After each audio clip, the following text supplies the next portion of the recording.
atração a seguir é recomendada para todas as idades.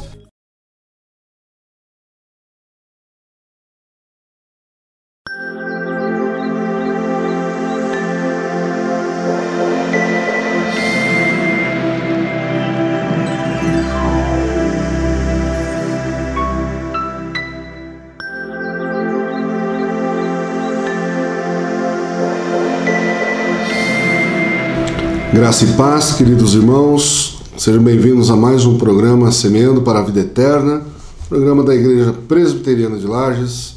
Nossa igreja fica ali na rua Coronel Fausto de Souza, 353, no centro, atrás do SEJA.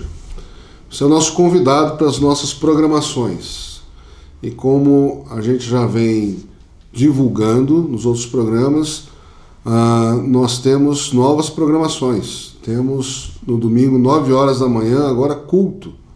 Um culto ao Senhor das 9 às 10 horas. E se você quiser aprofundar os seus conhecimentos sobre a Bíblia, nós temos a nossa escola bíblica dominical às 11 horas. Então, das 9 às 10 horas, nosso culto. E das 10 às 11 horas, a escola bíblica dominical. A gente tem classe para os adultos, para os jovens e para as crianças. Então você é o nosso convidado para esse horário novo e o nosso horário tradicional das 19 horas também, o nosso culto no domingo. Se você vier fazer parte da nossa igreja, nós temos programação para toda a família. Nossa igreja visa atender toda a família. Nós temos programação para as mulheres às quintas-feiras, às 14h30. Nós temos programação para os homens às terças-feiras, 20 horas, mas é uma vez só por mês. As mulheres é toda semana, os homens uma vez por mês. Semanalmente também nós temos estudos bíblicos nos lares para toda a família. Nós temos também uma programação direcionada para os adolescentes e uma para os jovens. E nós temos o Ministério de Casais também atuando. Então venha fazer parte da nossa família, você será aí bem recebido, terá um ambiente familiar, terá instrução na Palavra de Deus, uma espiritualidade sadia, baseada no que a Palavra de Deus nos conduz e nos ensina sobre a vida em comunidade como igreja. Então eu quero convidar você a nós orarmos agora, pedir que Deus esteja nos iluminando na sua santa palavra, e depois da oração nós teremos a palavra dos nossos patrocinadores. Oremos. Deus e Pai, te louvamos e te agradecemos, ó Deus, pelas bênçãos que o Senhor tem derramado sobre nós como teu povo, como cidade de Lages, ó Deus. Te agradecemos as bênçãos, o cuidado, os livramentos do mal. Te pedimos, ó Deus, pelo nosso país, pelo nosso estado, principalmente agora, Deus, nesta época de eleição, que o Senhor nos dê sabedoria, nos dê direção, ó Deus, para melhor escolhermos os nossos representantes, as nossas autoridades. Ó Deus, também peço que o Senhor esteja nos abençoando neste momento agora, Pai, de meditação na Tua Palavra, que ela venha aos nossos ouvidos como a Tua verdade, o poder de libertar, como o poder de transformar vidas. Te pedimos também, ó Deus, por todo aquele que está nos ouvindo, pedimos se por acaso alguém está sofrendo enfermidade, se alguém tem parentes, ó Deus, enfermos, que a Tua mão poderosa esteja visitando neste momento, abençoando, curando e levantando, ó Deus, do leito. Em nome de Jesus, o Teu Filho, que nós oramos. Amém, Senhor. Teremos uma palavra dos nossos patrocinadores agora. Clínica Médica e Odontológica Vida Nossa. Situada no centro de Lages, conta com a especialista em ultrassonografia, doutora Vanessa Gerber, nos atendimentos de ultrassom geral, músculo esquelético, obstétrico e Doppler. E também com atendimento odontológico com o Dr. Fernando Gerber nos serviços de cirurgia, estética, prevenção, clínica geral e implantes. Clínica Vida Nossa. Rua Correia Pinto, número 638, Centro, em frente à Praça da Estátua do Correia Pinto.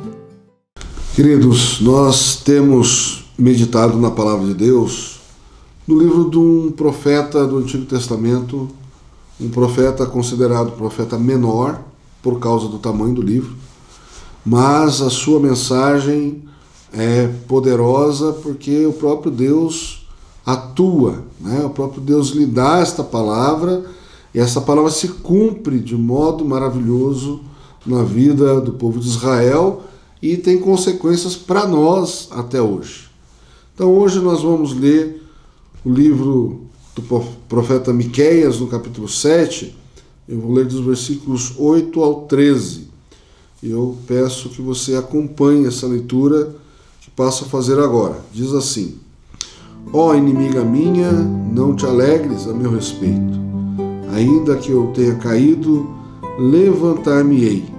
Se morar nas trevas, o Senhor será minha luz. Sofrerei a ira do Senhor, porque pequei contra ele, até que julgue a minha causa e execute o meu direito. Ele me tirará para a luz e eu verei a sua justiça. A minha inimiga verá isso e a ela cobrirá a vergonha. A ela que me diz: onde está o Senhor teu Deus? Os meus olhos a contemplarão. Agora será pisada aos pés como a lama das ruas. No dia da reedificação dos teus muros, nesse dia serão os teus limites removidos para mais longe.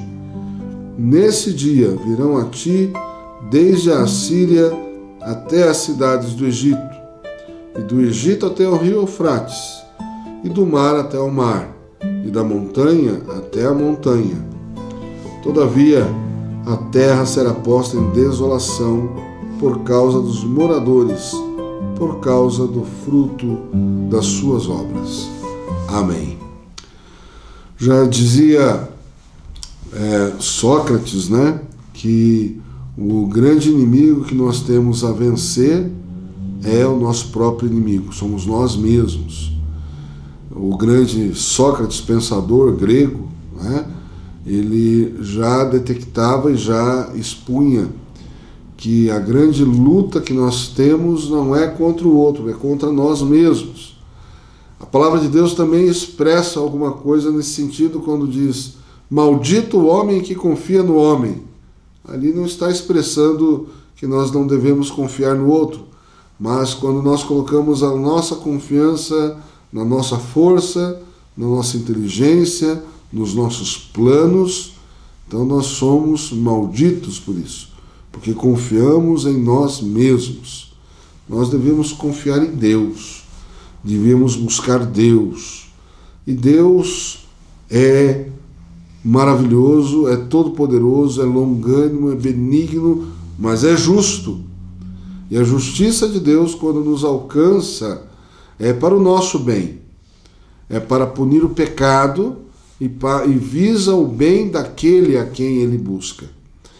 Então, nós temos aqui um profeta que é um estrangeiro, não é de Jerusalém, ele é de uma cidade chamada Moresete, então ele é um morastita, é assim que se apresenta no primeiro capítulo de Miqueias, né? Palavra que em visão veio a Miqueias, morastita, ou seja, a cidade que ele nasceu chamada Moresete. Esse homem é de uma cidade do interior, uma cidade pequena. Ele é um homem simples, mas ele tem um chamado divino, um chamado de Deus. E ele é contemporâneo do grande profeta Isaías. O profeta Isaías é um profeta profissional, ou seja, ele vive da sua profissão de profeta dentro do templo, dentro da casa de Deus. E o profeta Isaías também é um grande homem de Deus, um homem chamado por Deus para exercer o seu ministério durante o seu tempo. Mas há uma diferença entre o ministério de Isaías e o ministério de Miqueias. O ministério de Isaías, apesar de ser o ministério do palácio, o ministério da elite, ele é um ministério que é um fracasso aos olhos dos homens. Porque quando Deus chama Isaías, ele diz: a quem enviarei, quem há de ir por nós? E Isaías se propõe: eu vou. Mas Deus diz para Isaías: você vai então para pregar, e o povo vai escutar a sua pregação, em vez de se converter, eles vão endurecer o coração, vão fechar os olhos, vão fechar os ouvidos, e o seu coração ficará ainda mais duro diante da sua pregação. E Isaías se assusta e pergunta: mas até quando, Senhor? E Deus faz uma revelação: até quando sobrar somente o toco. E o toco ainda será muito, até que seja queimado, e sobre somente a santa semente. A santa semente será a renovação do povo de Israel. E no caso de Miqueias, Deus dá uma palavra poderosa para Miqueias, e Miqueias, pregando, ele encontra eco à sua pregação. As pessoas se arrependem, inclusive no rei. Chega no palácio a palavra de Miqueias, e em contrapartida a palavra de Isaías não converte, não leva ao arrependimento, mas a palavra de Miqueias leva o rei Ezequias ao arrependimento.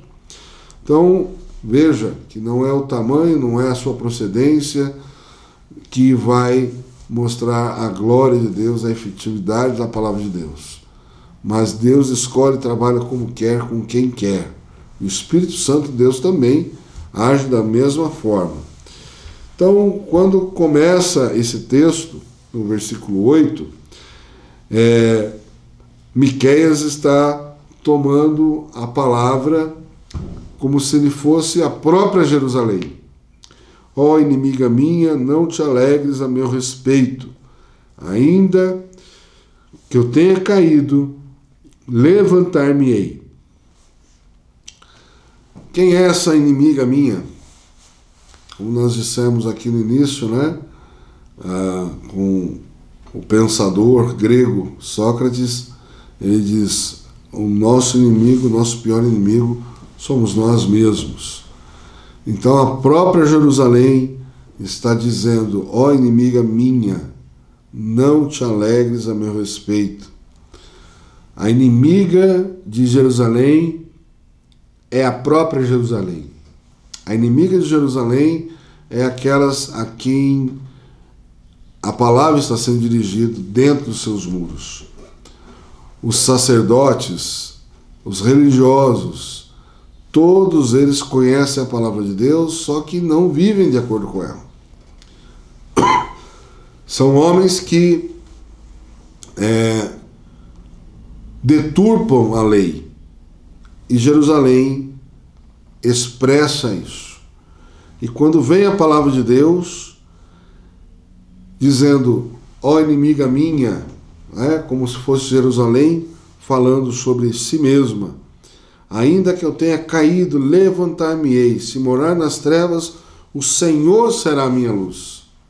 Esse é o lado do povo de Deus, do povo de Israel, que crê no Senhor, no Deus que intervém, no Deus que salva, no Deus que resgata. Ele reconhece também os seus erros. Ele diz no versículo 9: sofrerei a ira do Senhor, porque pequei contra ele, até que julgue a minha causa e execute o meu direito. Ele me tirará para a luz e eu verei a sua justiça. A grande bênção de quem reconhece os seus pecados, os seus erros, é o resgate, é a salvação, é a ação de Deus no coração do povo. Então, essa parte de Israel que é encarnada no profeta Miqueias, que crê no Deus Todo-Poderoso, ele reconhece o seu pecado, reconhece que aquilo que está para se abater sobre o povo de Israel é a mão de Deus, é a disciplina de Deus. E é o que acontece na história aqui. Nesse momento da história, Israel fica sitiada E essa mensagem de Miqueias chega aos ouvidos do rei Ezequias e ele é transformado, ele se arrepende do mal que fez, se arrepende dos pecados e ele é confortado, fortalecido e ele enfrenta as batalhas. Deus lhe dá a vitória, porque os inimigos recuam ante a iminência do ataque. E a palavra de Deus aqui, quando se refere a inimiga minha, está dizendo que aquela parte do povo de Deus que não crê irá se dobrar, irá ser penalizada, porque vai ver Deus agindo, como já viu no passado. No versículo 10, ele diz: a minha inimiga verá isso, e a ela cobrirá a vergonha, a ela que me diz: onde está o Senhor teu Deus? Os meus olhos a contemplarão, agora será pisada aos pés como a lama das ruas. Nós às vezes temos as nossas batalhas internas, né? Você já viu aquela figura do anjinho, do diabinho, né? Muitas vezes o anjinho fala, te dá um conselho para você agir para o bem, e o diabinho ele vai te aconselhar para não fazer o bem, pelo contrário, ainda fazer o mal, né? Mas nessa conversa há um engano, há o sofisma, há a mentira, há a dissimulação do inimigo que quer transformar ações boas em ações reprováveis. Por exemplo, você ajudar uma pessoa e aí sempre vem um pensamento: eu sou explorado, eu sempre ajudo os outros e ninguém me reconhece. A gente quer reconhecimento pelas nossas ações. Mas neste dia que a manifestação da glória de Deus se faz presente na vida das pessoas, como que aqui faz referência, primeiro, à entrada do povo de Israel na terra prometida, na terra que mana leite e mel. E também há uma referência ao povo de Israel como rebanho de Deus, né? Por que essas referências? Primeiro, nós temos aqui a busca por reconhecer ou reconhecimento da vida diante de Deus. Essa busca, ela custa dinheiro. Essa busca custa muitas vezes a vida de um empregado, de um escravo. E nesse texto ele está conclamando, né, que o povo creia, que as profecias dadas, né, ele diz aqui: os meus olhos a contemplarão, agora será pisada aos pés como a lama das ruas. Muitas vezes o nosso coração se enche de desejo, de vingança por alguma ação, mas não se enche do desejo de evoluir, de andar para frente, de valorizar o que nós já temos. Então Deus lança essa profecia, essa maldição sobre Israel. Ele diz no versículo 12: neste dia virão a ti desde a Síria até as cidades do Egito, e do Egito até o rio Eufrates, e do mar até o mar, e da montanha até a montanha. Então, o sítio, o saqueio da nação de Israel, ele será previsto e evidente diante de Deus. Mas Deus tem os seus instrumentos para rechaçar esse ataque, para dominar aqueles que vieram para dominar. Então a gente tem uma pequena amostra aqui do nosso querido Miqueias, que leva essa palavra, e sobre o rei Ezequias, que também se converte com essa palavra e vê a ação maravilhosa de Deus no recuo dos exércitos. Ele usa os exércitos inimigos para levar a disciplina a Israel. Então, neste dia virão a ti desde a Síria até as cidades do Egito. E se cumpriu. Nesse dia vieram todos esses exércitos e cercaram Israel, intimidaram Israel. O rei Ezequias ficou perdido, achou que tudo estava perdido, e ele ora ao Senhor e recebe essa palavra de Deus sobre a presença de Deus ali, que não ia acontecer essa invasão, e essa invasão recua. E aí ainda há uma relembrança aqui das promessas que Deus fez a Abraão. As promessas de Abraão ainda estão valendo. E no versículo 13, aliás, no 11, ele diz assim: no dia da reedificação dos teus muros, nesses dias serão os teus limites removidos para mais longe. Então, quais são os limites que serão agora do povo de Deus? Desde a Síria até as cidades do Egito, desde o Egito até o rio Eufrates, do mar ao mar, da montanha à montanha. Essa referência é aquela promessa que Deus fez a Abraão sobre dominar todo o mundo conhecido, sobre o povo de Israel ser o povo de Deus sobre toda a terra. E isso se cumpriu quando Jesus Cristo se encarnou e na sua ascensão, derramamento do Espírito Santo. E essa é a nossa missão até hoje: proclamar as maravilhas daquele que nos transportou do reino das trevas e nos levou para o reino da luz do seu amor. E esse é o papel da igreja ainda, a missão da igreja: levar o Evangelho de Jesus até os confins da terra, ampliar aí os postes, né, de sustentação da igreja. A igreja domina por todo o mundo. Mas o versículo 13 ainda traz algo que nós chamamos de literatura apocalíptica.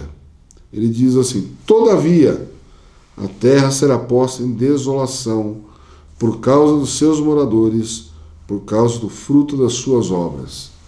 Veja que a linguagem é uma linguagem de redenção, de salvação, mas de julgamento também.